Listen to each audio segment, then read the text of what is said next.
Rachel Madel from Talking with Tech. And I'm Chris Bouguet from Talking with Tech. We have a podcast dedicated to augmentative and alternative communication, all things related to helping kids with complex communication needs. If you have a passion for helping people with language disabilities, this is the show for you. Each episode features an interview or a roundtable discussion on a topic related to augmentative communication and helping people with language disabilities. And we're really passionate about giving practical strategies to clinicians working in the field who are working with children or adults, anything related to AAC. So you can look us up on iTunes, or you can find us on Facebook. We got a group over there, or check out our website at bit.ly/TWT podcast.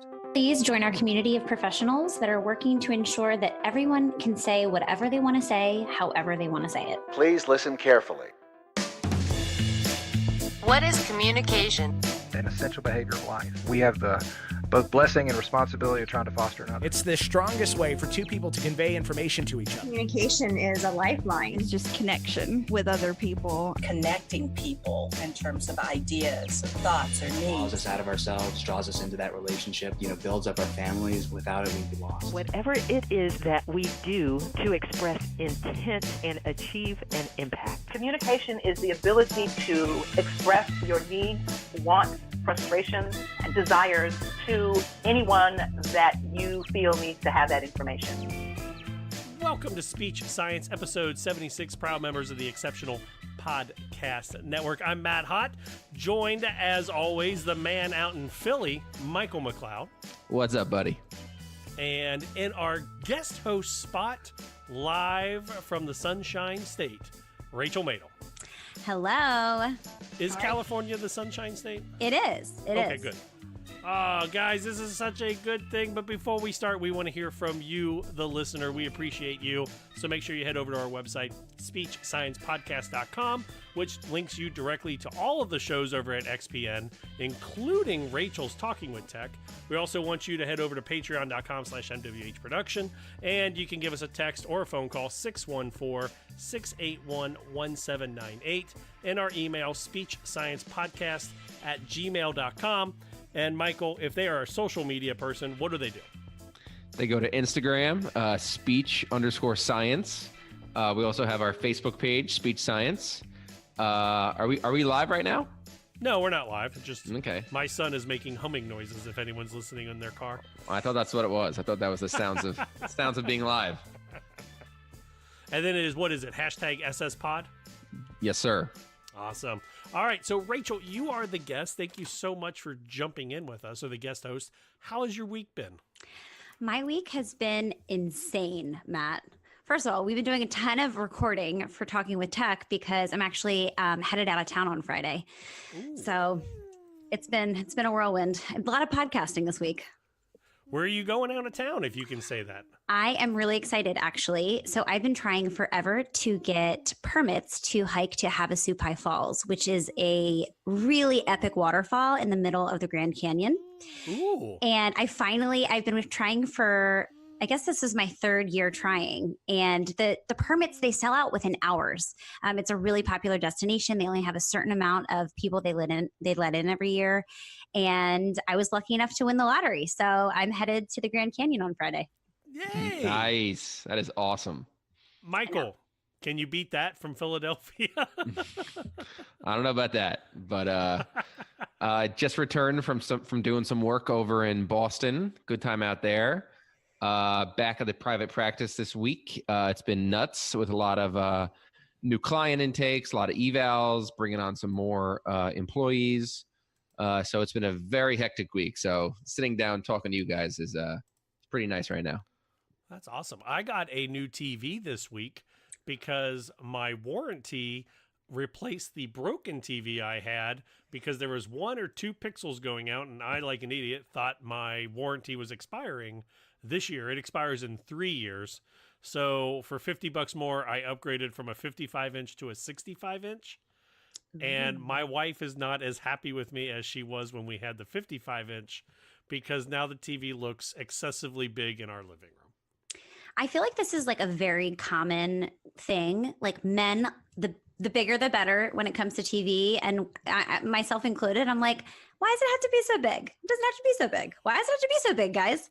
So THX, which is like the gurus for TV and audio, they say a TV or video should fill up 40% of your viewing area. So at 10 feet, do either one of you know what 40% of your viewing image would be? Listen, I'm really bad at math. That's why I got into speech language pathology.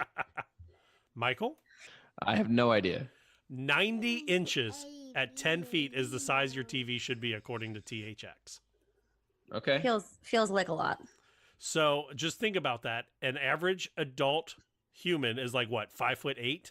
So that is 68 inches. Your TV should be a human plus a child in size. I like that. Puts things into perspective. Yeah, right? You should just walk around with a small child on your shoulders. That is the size your TV should be. However, we like the size of your iPod or iPhone that you're listening to us on. So make sure you head over to our website, speechsciencepodcast.com. Today, we're going to be talking with Summer Loehr about Free Comic Book Day and how we're going to use that in our therapy sessions. We're also going to talk about Lego bricks and accessibility, the million-word gap for people that are not read to, but we're going to start off with an article out of the Asha Wire. It's Diagnostic Decisions and Child Language Assessment from Katrina Fulcher-Rude. I really like this because this kind of goes back to when I was in grad school. Our professor, Dr. Marinelli, would always tell us to look at the Diagnostic Triangle. And at the top of it was looking at standardized assessment, but then also, which was just as important, which was clinical opinion and informal assessment. And this article talks about how 80% of SLPs rely heavily only on standardized testing to guide their decision-making. That's actually really surprising. 80% feels really high. Does it? I mean, yeah, I think so. Maybe because obviously I do standardized testing, but I think that the clinical decision-making is a huge piece, and the informal piece. I feel like oftentimes when I'm assessing children, I'm just not getting a true glimpse. There's all those kind of, protocols and rules that you need to follow to make sure it's super standardized, right? And I just find that informal piece is so important in, the assessments that I do.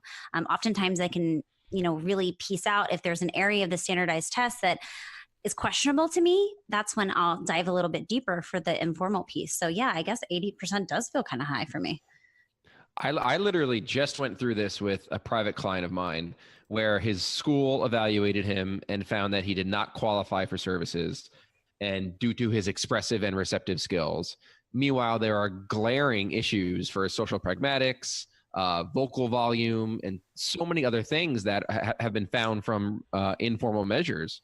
And it's been a battle for them to look at other things besides standardized testing. So this article really, I think it really makes some really great points in terms of how little, in terms of that triangle you talked about, Matt, how little informal measures and clinical opinion is really used for the most point here. Well, it was 80%. The pattern of reliance on standardized testing was evident even when 80% of SLPs reviewed informal language data as well. In 97% of all cases, a standardized test was the guide for clinical decision-making. So it's actually even higher than that 80%. Well, and I also think that's just, a result of the criterion that is set in place by school districts and, insurance companies and all of these things. So I'm not surprised by that, actually thinking through it, because, when you're in a school district, what do you have to do? You give an assessment and, you have to base your recommendations on that. So I don't know. I have a ton of fights with the psychs in my district this year and the previous years and every district I've been in, because there's some of them that will rely only on and say that we can only classify a student as being in an IEP if they are 2 standard deviations away from the norm. And I come in here and I test a kid and they're like 83 standard score. And I'm like, you know what? Like, I don't like how they did this, this, and this. And they go, well, that's not 2 standard deviations. We're not giving them any special services.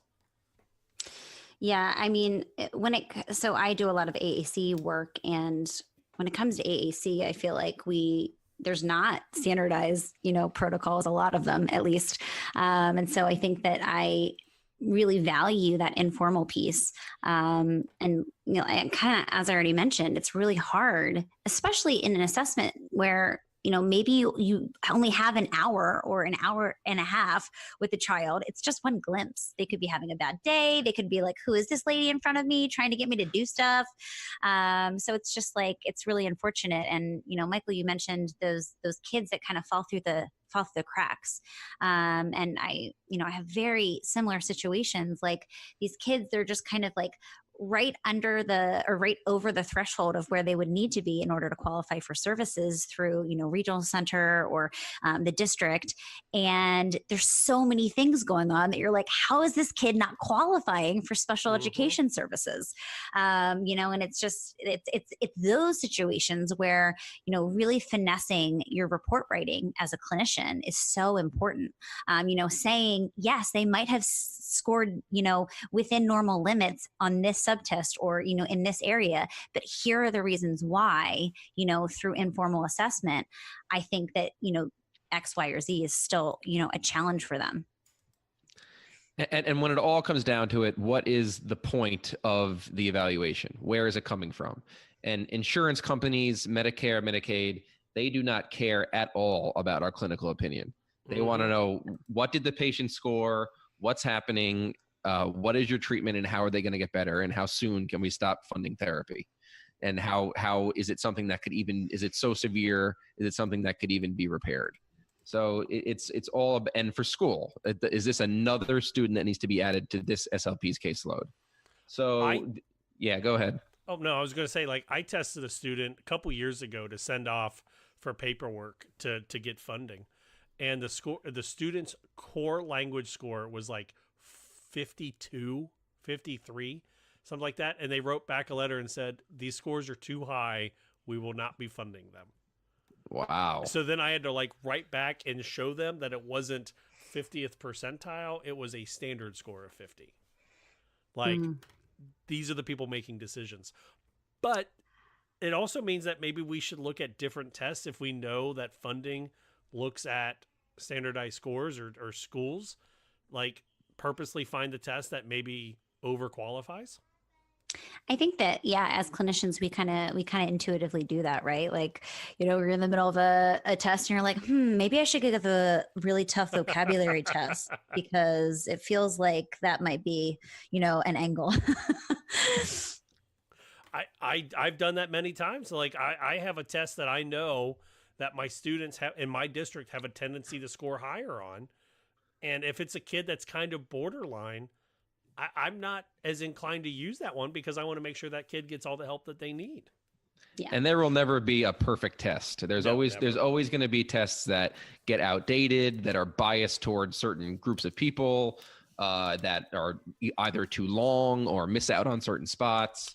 You have like the GFTA, which kind of touches on things, but how often is the entire GFTA really administered outside of the sounds and words? So there's so much, this is why I love executive functioning so much, is because, there's really no true standardized testing for it. The number one thing is the brief, which is just a parent teacher checklist, and I do a ton of evals and AAC evals, but there's always so many parts of these standardized tests that need to be taken with a grain of salt. And us as trained clinicians, our eye and our judgment is really, when it boils down to it, the most important thing. Well, we want to hear from you. So head over to our website, speechsciencepodcast.com. And from there, you can email us, speechsciencepodcast@gmail.com, or give us a phone call or text 614-681-1798. And I feel like it's good that the three of us all looked at that and said, hey, this feels a little high. And that makes me feel good. That makes my heart feel good about that, guys. But it is the right number, though. So don't feel too good. And Rachel is a award-winning SLP in the state of California. You're making me blush, Matt. Michael has a wonderful Have you won any awards, Michael? Not on the level of Rachel. You will win an award soon. And I got some hardware from Ohio. So that's probably the reason why we all agree that 80% was too high. Hey, speaking of being bias towards people. Did you see this coming out of Ohio State University? There is a 1 million word gap for children who are not read to at home. That's how many fewer words some may hear by kindergarten. Are we surprised by this, that there's, such a huge gap between kids that are read to at home versus kids that are not? No, I'm not. There was actually a really, really good podcast I listened to that went really in depth into, it was an NPR did it. Let's stop talking about, no, that's not it. There's another NPR podcast that went really in depth into this study, and it's fascinating. They literally had these moms just like record themselves in the home it was like a longitudinal study, like over time. And it was absolutely fascinating about how these kids are exposed to language and what they're taking in, and certain moms' philosophies over certain moms' philosophies. Obviously demographics come into play and so many other things, but this is really an absolutely fascinating study. So I'll try to find which podcast it is. This study was done by Dr. Jessica Logan, an assistant professor of quantitative research, evaluation, and measurement in the College of Education and Human Ecology. She says kids who hear more vocabulary words are going to be better prepared to see these words in print when they enter school. Even kids who are read only one book a day will hear about 290,000 more words by age 5 than those who don't regularly read books with a parent or caregiver. Yeah. And, I think that there's a few points that I want to make about this. First of all, hello, literacy is important. I think that we know that as speech language pathologists, but I don't know that every speech language pathologist is really prioritizing that. I think with, and don't get me wrong, I'm a tech person, right? I have a podcast called Talking with Tech. But I think technology can sometimes be displacing stories. And we know that everyone, not just kids, everyone learns through storytelling. When we're, sitting in a lecture, we might not remember all of the, fine details and the data, but if somebody tells a clinical story, it's going to stick, right? So it's just really important that we're, not only recognizing that stories can be displaced by technology and tablets and phones, but it's really important. It's a really important way for kids to learn. I was visiting one of my friends, and I sat with her 2 children and was reading a story before bed. And, there were several instances where I was reading and they stopped me and they said, "What does that word mean?" And so it's just a perfect example of, not only the language immersion aspect, but it's a teaching opportunity. Kids are learning through these stories, and not just vocabulary. They're learning all types of different things. How many students have we had that once they gain literacy skills, they improve not only expressive language, receptive language, social skills, just overall quality of life because of literacy skills? And this all starts with reading to them. Before they're able to read independently, they need to be read to. Before you can run, you need to walk, you need to crawl. And it's the exact same thing with literacy. And the way it improves overall quality of life and the ability to express yourself and interact with others and take in the world around you because of literacy skills, it's incredible. And during these crucial ages of birth to 5, they really need to be exposed to really huge language. And this is something I'm always talking to my parents about is, talk to your kid just as you talk to me. Use these big words, use these big language, get them to be curious, get them to ask questions, get them to use the exact same words you're using. We were talking about this off air a little bit before we started, and Michael was asking me about my kids, and I said it's how I've learned what natural language development looks like. And I'm finding out that my 5-year-old, who can now read the Pout Pout Fish book back to us from memory, but he's picked up the sarcasm that I try to put in when we read the Batman books. When we, have a bad guy voice and I do menacing voice or features, he picks up on that. And the 2-year-old, Andrew, is starting to do the same thing. And it just blows my mind how just reading a book like that, and I'm a speech pathologist, and I get it, that sometimes it's super tiring to read a book to the kids. as they're crawling around, and one is whipped off their diaper, and you got to put the diaper back on, and the other one is asking if he can stay up till 10:30 because he didn't get his fruit snacks. I get it. You have to make it fun, Matt. Come on, man. It is therapy time, and we're going to sit down, and there are going to be reading time. Get into your circles. And you're going to love it. Crisscross applesauce right now. You got to chill, bro. I'm a pout fish, right? I got. How great is that book, though? I love Pout Fish.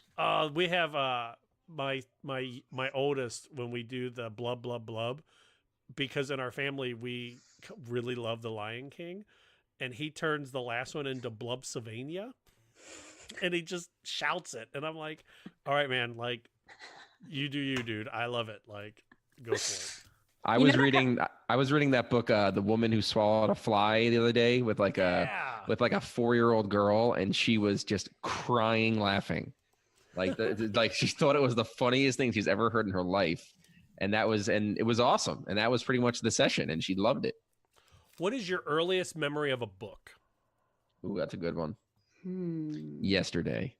I have two. While you guys think about it, my first books that I remember reading were comic books, and just going to the shop with my dad and buying the $1 X-Men comics and reading about those. But the first real book I read I was about 10 years old, and I read Jurassic Park by Michael Crichton. And I've read that book almost every summer now since then.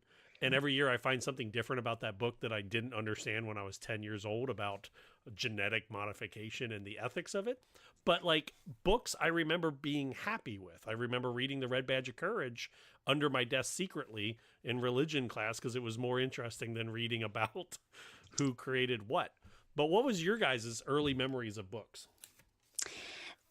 So, that's actually a really great question. I was excited to think about that. Rachel, it's almost like I host a show and I get to ask questions right? It's almost like you do this every week. So I actually remember probably my earliest memories are Beatrix Potter and Peter Rabbit. So we had all of the books. I have a twin brother, and we used to read those before bed, and I just loved those books. And then when I started reading myself, I don't know if this is my earliest memory, but I used to love Goosebumps. I was just gonna say that. I was just gonna say Goosebumps. I loved those books. Yep. I was big on Goosebumps and Berenstain Bears. Oh yeah, I forgot about the Berenstain Bears. They were awesome. They were always getting into trouble. I never did the Goosebumps books. I did the Ghosts of Fear Street. Never heard of that. Which was still R.L. Stine, but Fear Street was his like teenager books, and Goosebumps were like the younger books. Ghosts of Fear Street were like the stories of Fear Street, but for the little kids. So they were more they became popular like right when I hit like 4th or 5th grade. So those are the R.L. Stine books I read. You used to have to get the Goosebumps books, but like scratch the word Goosebumps on the cover. Because if you would scratch them, the words would like become 3D. Didn't they actually have bumps on the cover? Yeah. It was the bumps. Like you scratch the bumps and then it like makes them like pop out. Is that what happened? That's what I did. That's what I did instead of reading them. I would just scratch them. Do you guys remember Magic Eye books? Do you remember I that? do. Of course. No. And you hold them close to your face and you push them away. Yeah, it feels like a vision nightmare. But yeah I was all about that life. And I used to like pop up books that you would open and then they would like pop up. Trying to think what else. Getting back to this article real quick. They said based on the calculations of what they said, this is how many words kids will have heard by the time they are 5. If they are never read to, they will hear about 4,662 words. If they're read to 1 to 2 times a week, it's 63,000 words. 3 to 5 times a week, it's 169,000. If they're read to daily, it's 296,000. And if they are read 5 books a day, it is 1.4 million words by the time they are 5. Wow. There you have it. I'll be honest, we do not read 5 books. Well, I don't know. Now I take that back. I want to say we don't read 5 books a day, but he has contact with 5 books a day. Did you ever see that thing on Facebook? There's a principal of a preschool, I think, who she does like a Facebook Live book reading every night. Yes, I saw that. Really cool. Really cool. It's so that her students get a book read to them in the summertime, right? I believe it's a school in a like low socioeconomic status. So I think a lot of parents work multiple jobs and may not have time to read to them. So she does it all through social media, and it's a huge hit. And I just found her. Her name. I hope I'm not wrong about that. No. It's out of Beaumont, Texas. Her name is, let's find her. Let's give her the Homer Drive Elementary School Principal Belinda George. Sits in front of her iPhone every Tuesday night at 7:30 and reads a story streamed to children on the school's Facebook page. So there you go. We can use technology in amazing ways to, support literacy. I love it. She calls it Tucked In Tuesdays. I like it. I like it. I love that. She says, kids come up to me on Wednesday and say, Dr. George, I saw you in your PJs reading. Oh, hold on. We're gonna share part of this. Let's see. How do I share? Baby shark. Okay, well, I thought that was her reading, but evidently that is her sharing the baby shark. It's baby shark is a revolution that I don't want to be a part of. No. We want to hear from you. How do you incorporate reading, and do your students have 1,000,000 words by they hit 5? We hope so. Give us a phone call, 614-681-1798, or email us speechsciencepodcast@gmail.com. Or, Michael, if they are on social media, what's the hashtag? And if you read Goosebumps, you should let us know. So what's the hashtag? SS Pod. Awesome. Coming up after the break, we're going to talk about comic books, free comic book day happening this Saturday, and why you as an SLP should be running to your comic book store to go get some free books. You're listening to Speech Science.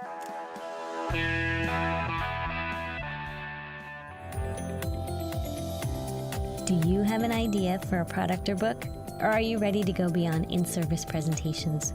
Well, how do you get started? And what if you don't have any business experience at all?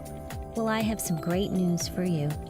I'm Mei-Ling Chan, and I'm getting the nitty-gritty stories from parents, teachers, therapists, advocates, and people with disabilities who have created successful businesses, and they're sharing their intimate stories with you.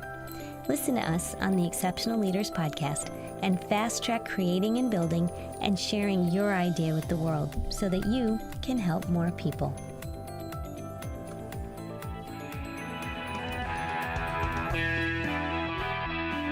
Welcome back to Speech Science. I'm Matt Hott, and I'm excited. I am fantastic. I am all the adjectives to describe excited to be joined by Summer Loehr. Hi, Summer. Hi. You're one of the very few to be on the show twice. So that's awesome. At least in the to be interviewed part. The first time was you were out at ASHA, correct? Yeah, I talked to Mei-Ling Chan. And you won something and got featured here, and that was awesome. It was it was who got the most likes on their picture, and I think I beat everybody else by like 100%. Yeah. So that was exciting. No need to be modest. You kicked everyone's butt. We're excited for that. No, if I could tell my middle school self that I'd won a literal popularity contest, she would just die. You and me both. I would be like, what? I was who? Also, Summer may be recognizable to some of you, probably a lot of you that listen to the Speech Science, because if you're like me, we may not be type A personalities. So, Summer, what do you run on Facebook for us? I run a group and a page called SLBeeps. It is for type B SLPs, and I think a lot of us thought that we were the only ones out there. We did. And it turns out we are absolutely not. I have an intern this semester, and how do I put this nicely? She tried really hard to be a type A for the first day or so until she realized that I was not. Mm-hmm. And then she was like, oh, nice. I can be myself. And I was like, oh yeah, look at my desk. It's organized, but only in a way that I understand it. Yeah, I think it's really great when we have an opportunity to tell students that there's more than one way to be an SLP. Yeah, I do not own a laminator. I think the last thing I laminated was 2 years ago. So I own a laminator. It's at the back of my closet with the rest of my good intentions. Well, Summer, you are on today not to talk about type B personalities. However, I feel like that's either a 10-minute conversation or a 10-hour. You're on this week because on Saturday of this week, it's Free Comic Book Day, May 4th. May the 4th be with you, by the way. Yes. And I can tell you're not Catholic, because if Catholic, you would have said, and also with you. Oh, okay. It's funny, like here in Cincinnati, we're a lot of Catholic people, and Star Wars fans were always like, may the 4th be with you. And you're always like, and with you too. And everyone's like, I knew it. But May the 4th, Free Comic Book Day. What does that have to do with speech therapy? Everything. And that's why you're here, right? Yeah. Instead of laminated materials, my favorite thing to use with my middle school students who are in the mod to severe end of the autism spectrum is, I totally lost the beginning of that sentence, but my favorite thing to use is comic books. I understood where we were going with that. Yeah. Now, when we talk comic books, everyone automatically thinks Deadpool because he was famous in a movie, the Avengers Endgame, which came out, I think, last week, or I'm sorry, Infinity War came out earlier this week, if we're recording this correctly. Right. We have to pretend that we're in the future right now. This is our... And everybody, right. So everybody thinks of superhero comics, and they think of the superhero comics particularly that are aimed at young adults and young men, and those are great. And there is an entire world of comic books and graphic novels outside of superheroes, and some really diverse and exciting superheroes that you might not have heard about yet. So before we get into how you use it, are you prepared to talk a little bit about the studies behind it or anything? Because I pulled up a couple just in case. I'm a little bit prepared to talk about it. So most of the work I looked at was through literacy research and also through library science research. And comic books and graphic novels and this kind of what's technically called sequential art is, in a few studies and just through common sense, one of the best ways to reach young, reluctant readers. And that's kind of what I pulled up as well. And it makes sense. We as SLPs, when we work with the young kids, and I should ask you this, do you work with mainly just middle schoolers? Kindergarten through 8th grade mostly right now. ASD. You're with the young ones. Disturbance. Yeah. I can't do the young ones. I have to work with the older ones. I have a 5-year-old and a 2-year-old, and I like not train conversations all day.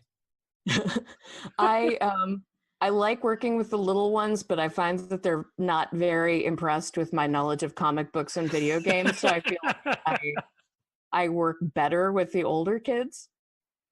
But what I was going to say was, it makes sense. When I get to read with my 5 and 2-year-old, I don't pull out the Jurassic Park novel from Michael Crichton back in 90 or 89. I don't pull out Tom Clancy, Clear and Present Danger. I'm pulling out the Pout Pout Fish. I'm pulling out the Star Wars picture book. I am pulling out the 5-minute Batman stories that have pictures on them, because the kids love the pictures, and they may not understand the words that I'm saying, but they understand what's happening in the pictures, and then that's how they build their language, right?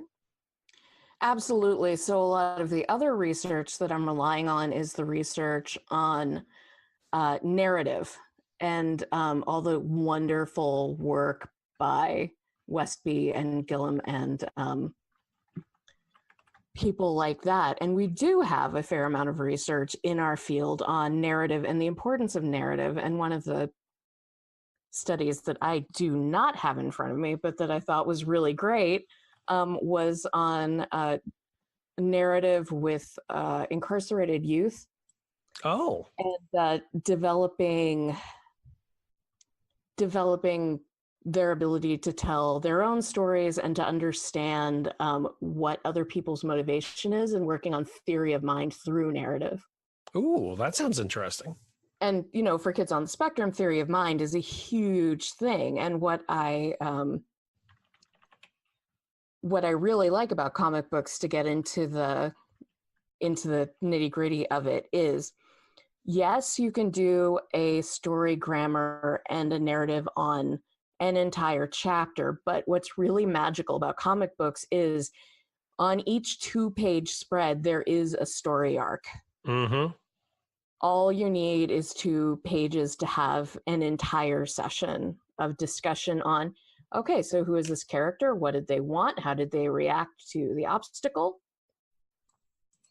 One of the books I read, this was back in grad school, I believe it was called, I've had to pull it up, by Terry Thompson. It's Adventures in Graphica, Using Comics and Graphic Novels to Teach Reading Comprehension in grades 2 through 6. Talks just about that, how when we look at a graphic novel or a comic book, those pictures tell the story that even if the kids don't understand the language, it exposes them to the topic. It exposes them to character growth. It exposes them to how to tell a story. So how do you pick and choose which graphic novels or comic books you're going to use? And then let's talk about how that looks in therapy, because I love this idea. I've kept trying to tell myself I'm going to do it next year in therapy, and I never get over that hurdle. But how do you use it? I'd say the place to start, one place to start that we'll talk about is Free Comic Book Day, which is let's start there. Let's start there. Yeah, let's start there. Okay, so through NPR a couple years ago, I learned about Free Comic Book Day. By the way, NPR has phenomenal comic and graphic novel coverage, particularly on their website. So I found out that I could go to Free Comic Book Day and, maybe I could get 2 comics or maybe I could get a handful. And the direction I got was to ask for all ages comic books. So I did. And I got one of the things I got, there was a big stack. I got a lot of familiar characters. There were some Disney princesses. There was some SpongeBob. The best one was Sparks by Ian Boothby and Nina Matsumoto, who have also worked on Futurama, author and illustrator. And it is about 2 cats who pilot a robotic dog suit. And it starts on the first page being narrated by their sentient talking robot litter box. And at that point, you're either in or you're out. But my kids at work were so in. And kids who were very reluctant to read things out loud would, try the sound effects in the background and the onomatopoeia. And, sometimes they would just read whoosh. And that was enough. They were really, really engaged. So that was part of it. And then the other big thing that started for me was when Marvel started their diversity initiative, basically, where they introduced Ms. Marvel, who is the Muslim teenager living in New Jersey. Kamala Khan? Yes. And Moon Girl and Devil Dinosaur, which is about the smartest person in the Marvel Universe, who is an African-American tween girl who is very prickly and superior about things in a way that a lot of my students relate to.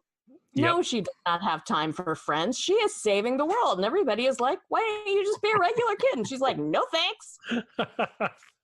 And you're right. That diversity push by Marvel Comics, if you're the listener at home, you may have heard about it because what got the big headlines was the quote unquote, and I'm putting it in quotes, Black Captain America, which was Sam taking over the shield from Steve Rogers, or the push for the Black Hispanic Spider-Man. And again, I'm putting those in air quotes because what they did was Marvel decided, hey, we need to have more diversity than all these white dudes cut out of a weightlifter magazine put into the superhero suits. So was that your first experience really into the Marvel Comics then that way? Yeah, actually that was, because I was kind of, dimly aware, but when I started hearing about Kamala Khan, and then the other one was Squirrel Girl, I'd always liked reading comic strips and stuff like that, but I just really didn't get into comics. And I heard about it on NPR, and I started reading them, and they're amazing. And I've always loved graphic memoirs like Persepolis and Mouse, which are absolutely for adults. Yes. I did have some exposure to those in college, and they're terrific books. Mouse, if that sounds familiar for anyone that's kind of that, oh, I've heard that before. Basically, Art Spiegelman interviewed his father about his time in the concentration camps in World War II Germany, and he wrote the story as the Jewish population as mice, the Germans as cats, the Americans as dogs, etc. Heartbreaking story. But I think it's actually really good for some of the high school kids that are having a hard time grasping the brutality. Some of my higher functioning autism kids have a hard time grasping it, and we'll pull out, I have used Mouse, I should say. We've used Mouse a little bit to kind of help explain what is actually going on. Right. And with the kids with higher language skills who are working on academics and pre-college, you can talk about how the author is using an allegory, and it seems like it should be silly that they're mice, but it's incredibly powerful. That book just broke me. Yeah, it is. That is a heartbreaking story. I read it for the first time in college. I took a Holocaust class, and that was one of the required readings. And I was like, oh, I get to read a comic book. And I was crying about midway through that book and couldn't stop crying because of the story. Well, and there are two books, and the second one is called "And Here My Troubles Began," I think, and the first one broke me, and then the second one was it was a lot. Right.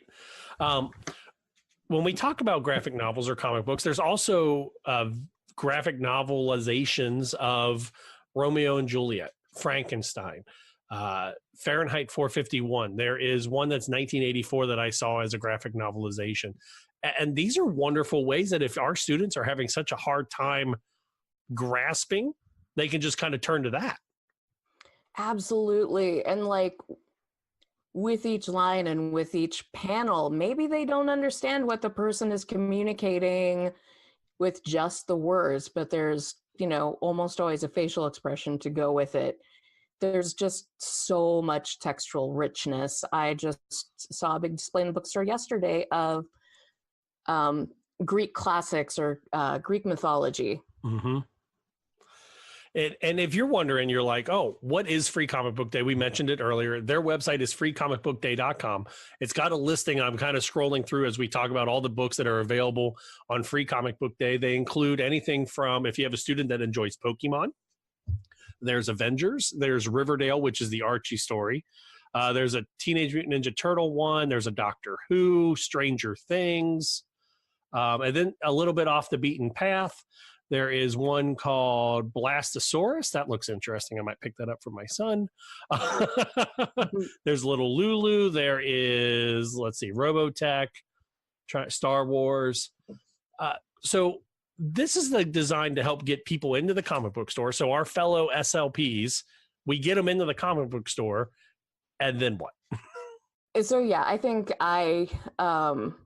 like probably a lot of people was a little intimidated by comic book stores. They just didn't seem like they were for me. But I went in there, and it turns out they're basically small independent bookstores where the people are really, really happy to tell you what they know and be helpful, which of course they are. And after my first Free Comic Book Day, I have gone to back to the comic book store quite a few times for my students and for myself. So if you're going on Free Comic Book Day or for another day, the first most important thing you need to know when you're asking for help is to ask for all ages comic books, because that's going to be your roughly G-rated comic books. I have used things up through T for Teen with middle school kids. Often T for Teen doesn't mean more than a whole lot of punching, but it's gonna depend on the book. So for the most part, absolutely go all ages. So that's where you'll get SpongeBob and My Little Pony, but also a lot of things you've never heard of before that are terrific. And on the website, you can also do the Find a Shop, which is what I'm using right now to see what's near me that's participating. But I think you're right. When you go in there, you ask for the all ages. I know I said earlier that I don't use comics in therapy, and I'm thinking back to a couple of times where I have used comics in therapy. I had a student who recently, well, at the time, was diagnosed with a profound hearing loss. And he was scared and confused because he was just like, this is just another thing that's happening. Oh, yeah. And at the time, Hawkeye, who we know from the Avengers, he was diagnosed in the comic books, no joke, with a profound or severe to profound hearing loss due to a bomb blast in the comic books. Yeah. So they did a 6-story arc where he used sign language in the comic book. That's amazing. So like, and it's heartbreaking because if you're familiar with comics, when someone talks, there's a little bubble that comes out of their mouth with all the words. And Hawkeye had the bubbles. And then in the first couple pages of the first part of the story, the people that talked to him had the bubble, but it was completely blank because he couldn't understand. Such a great illustration. Right. And he couldn't hear what they were saying. And then they started to do sign language, and then they would show what the sign language would look like in static form. And then it would have a little editor's note to say what it meant. That's terrific. Yeah. So I bought those for my student, and I was just like, just read these, just take them home, read them. And he came back and he was just, super pumped. He's like, I could go fight bad guys. And I'm like, I don't think we go that far, but I'm glad you found that.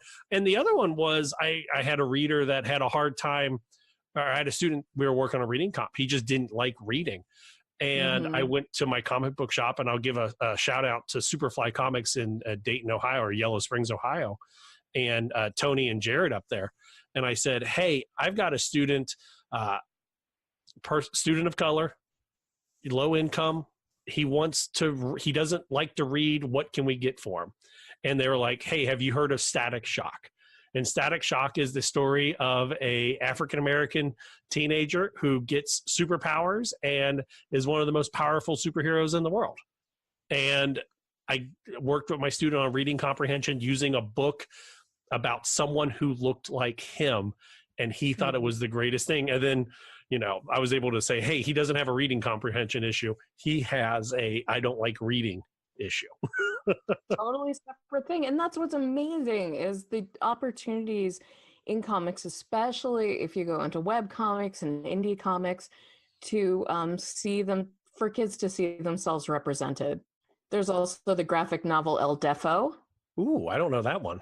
Oh, it's a memoir of a young woman who had hearing loss when she was a toddler, I think. So she has severe, profound hearing loss, and she gets a relatively early hearing aid.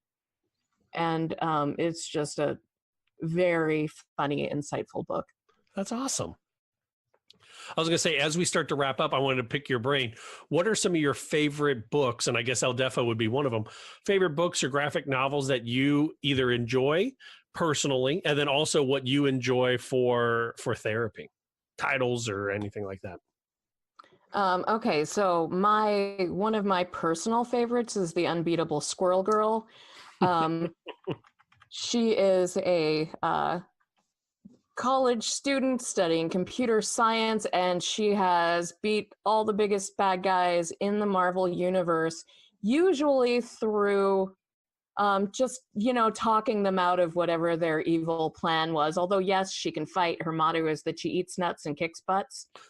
She has the powers and relative strength of a squirrel, and also she can talk to squirrels.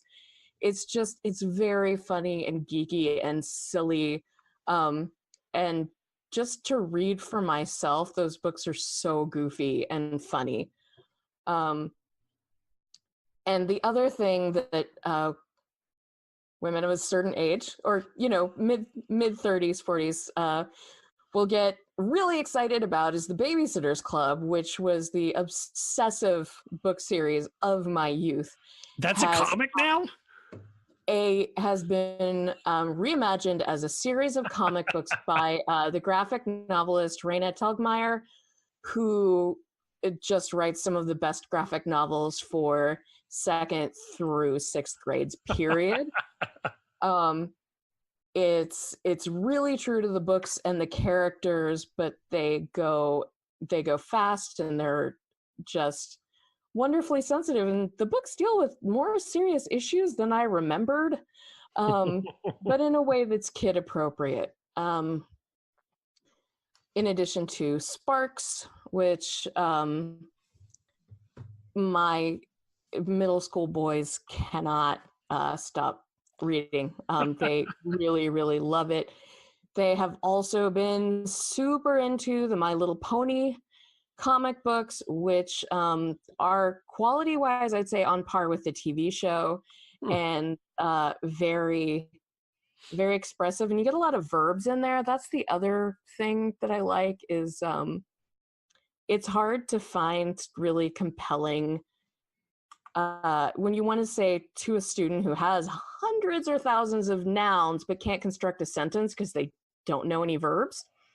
Hey, what's this character doing? And you can get, again, across that 2-page spread, a lot of different verbs. And this goes with the research too, a lot of variety in the verbs. He's riding a unicorn, she is riding a unicorn. And that doing a variety of characters with a particular verb is evidence supported practice. What I really like, and I love the books that you talk about. Some of them I have never heard of before, and I am going to go check out, especially Sparks. I think that's the one you said, the cat's controlling a dog suit, or dogs. Yes, because no one thinks cats are going to rescue people. They think dogs will rescue people. People love dogs. So they, pilot a robot dog suit to save people. That's funny in just of itself, but I love the idea that, we struggle sometimes to find novels that are self-contained, a story that's self-contained that we can read in a 20 to 30 minute therapy session and still get questions in, to get teaching in. And the nice thing about the comic books is that it's all self-contained, and a lot of times the books can be read in 15 minutes, and that gives you 15 minutes to really talk about the therapy of it.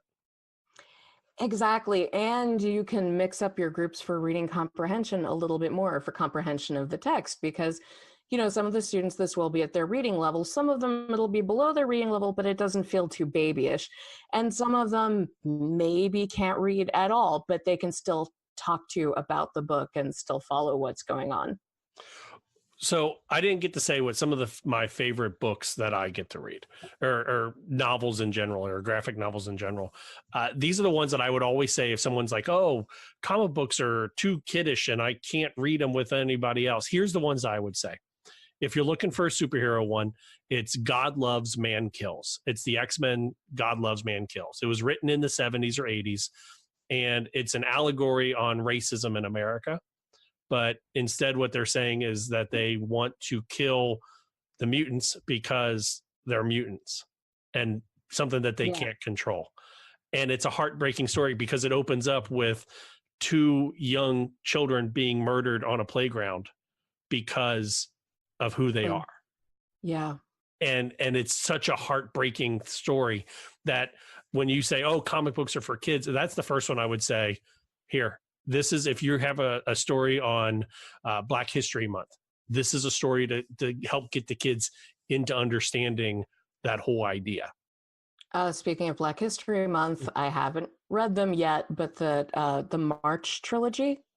What is that?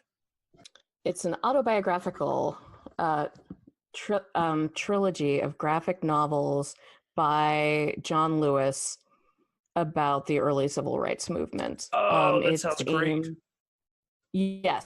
It's aimed, I believe, at high school and possibly more sophisticated middle schoolers. But it looks terrific. Oh, that sounds like an awesome story to read. I'm in for that. So that's very much on my to read list. And then the other thing that's always worth looking into, although it can be effortful to find, is webcomics.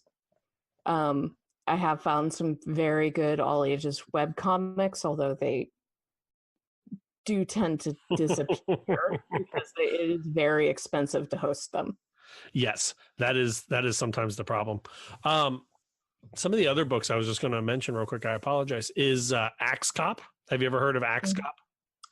It sounds familiar. So Axe Cop, it's also a cartoon now on Adult Swim, but this one, the comic book, I would say it's probably aged or aimed at kids 10 or older, but it's basically a story.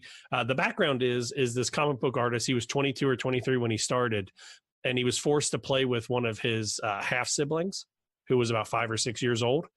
And he started to realize the kid had a wonderful imagination. So he would just ask the kid to create a character, and then he would draw what the character would look like. And then he would ask the kid about, well, what, and he picked a police officer, and he's like, well, how does the police officer, save the day? And the kid was like, oh, he carries an axe. His name is Axe Cop. And it was like, okay. And then his partner gets turned into an avocado, and his vehicle is a dinosaur with machine gun arms. And right. But it's written by a 5-year-old, drawn by a mid 20-year-old. And it's a wonderful story for kids because, it's got all those wonderful moving pictures and the adjectives and what kind of fruit or vegetable would you want to be turned into? And if you could ride a dinosaur, what dinosaur would you ride? Other stories that I'm into that I think would be appropriate that I've wanting to bring into therapy. There's a book called Morning Glories. It's kind of like the X-Men. All these kids were born at the same time and given superpowers from around the world, and they have to try to find a way to save it. And the last one that I have to give a plug for would be this one's for more older kids. It's by Dirk Manning. It's The Nightmare World and Mr. Ree. It's basically the day after the apocalypse happens. Okay. So it's definitely a horror book, not really good for real young kids. But if you've got that older kid that's just like, I hate reading, I'm really into horror, and I can't wait to tell you all the details of every bloody movie I've ever seen. That might be a book for him as well. Excellent. So, Summer, before we wrap up, any other closing thoughts real quick? And then also, where can everyone find you in the social media space? You can find me at my Facebook page or on my blog, which is SLBeeps.com. It's a play on SLBeeps. Which I still love as a hashtag, I'm just saying. It was a terrific hashtag. And I just, and I guess the last thought is, if you're really, really unsure where to start with Scholastic for middle grades. Their graphic novel collection is really terrific. And overall, the big thing is just get kids into reading. Anything we can do to try to get them there.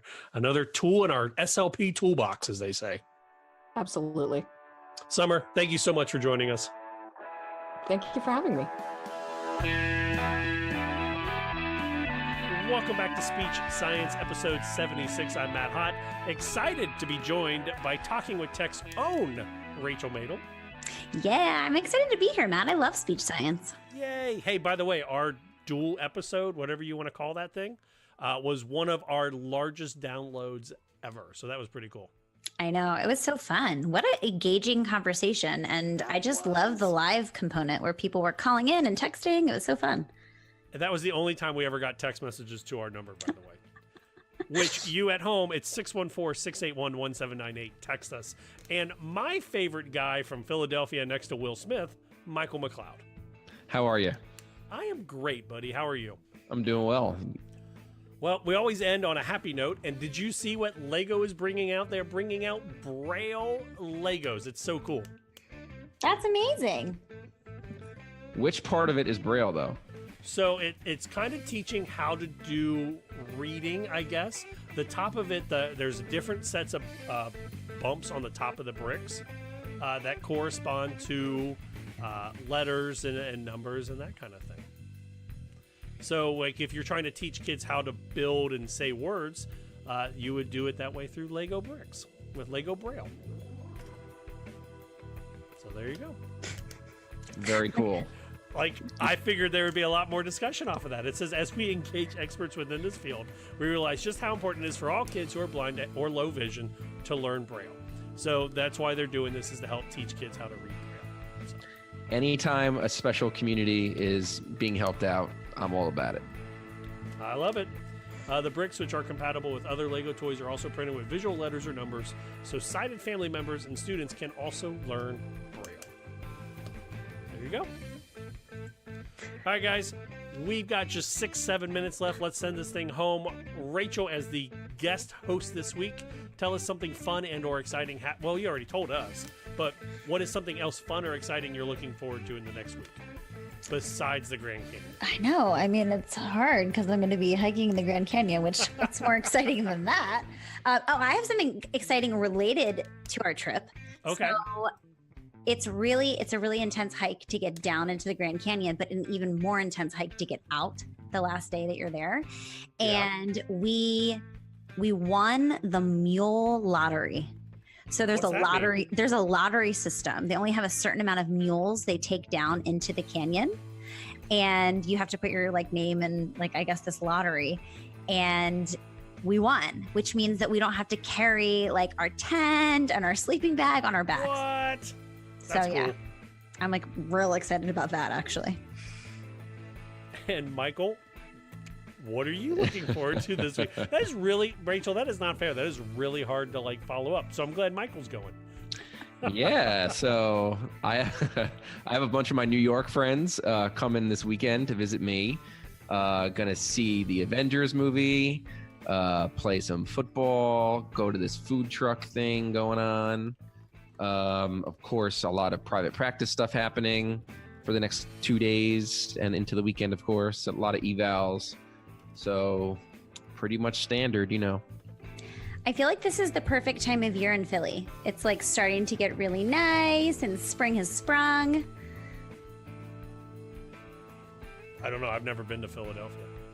I'm actually I'm from Philly originally. Are you really? I don't know if your listeners know that. Yeah. No, we don't know anything about you. Yes, I am. I moved from Philly about 5 years ago. So I've only been on the West Coast for 5 years. So you're originally an East Coaster, just like the rest of us. Oh, yeah. Good. From Lancaster, though. It's true. It's true. Actually, I met someone from New York, and he was questioning my East Coastness because I was from Lancaster, which is a little bit further west. And I was so offended, and I got so feisty that he was like, just kidding, you're definitely an East Coaster after that response. I'm from Cincinnati, where we eat chili on top of spaghetti. And that's about it. Wow. Over the next week, I've got 17 days left until the school year is over, and I scheduled a bunch of interviews that I'm super excited about to be put on air. So that's all I got. So are you working over the summer, Matt, or you're totally off? I am leaving schools May 24th to take a temporary break to work in home care for the next couple of years. Ooh, wow. I had no idea. But that doesn't officially take place until I get back from Disney, which I'm leaving on June 9th to go to Disney. And then we're going to Disney again in September. And then Asha takes place in Orlando, and I have Disney season passes that just so happen to be good that week. So 3 Disney vacations in 1 year is a good reason to not be in schools. Yeah, that's Disney. That's Disney overload. A lot of Disney happening. I'm okay with it. I love Disney. I'm a nerd. We want to hear from you at home. Make sure you head over to our website, speechsciencepodcast.com, and you can email us speechsciencepodcast@gmail.com or give us a phone call, 614-681-1798. Make sure you also head over and rate and review us on iTunes. That's the way we know what we're doing that you enjoy. Our opening music tonight is Please Listen Carefully by Jazar. It's licensed under an attribution and share alike license. Our bump music is the County Fair Rock, copyright of John Deku at soundcloud.com/dirtdogmusic. And our closing music, which you hear right now, is The Slow Burn by Kevin MacLeod. It's licensed under a Creative Commons and attribution license. For Rachel Madel and Michael MacLeod, I'm Matt Hott. And in the immortal words of Janice Wright, when you are in adversity, don't be the oak. The oak will crack under pressure. Be the willow will bend and return to form. Until next week, so long, everybody.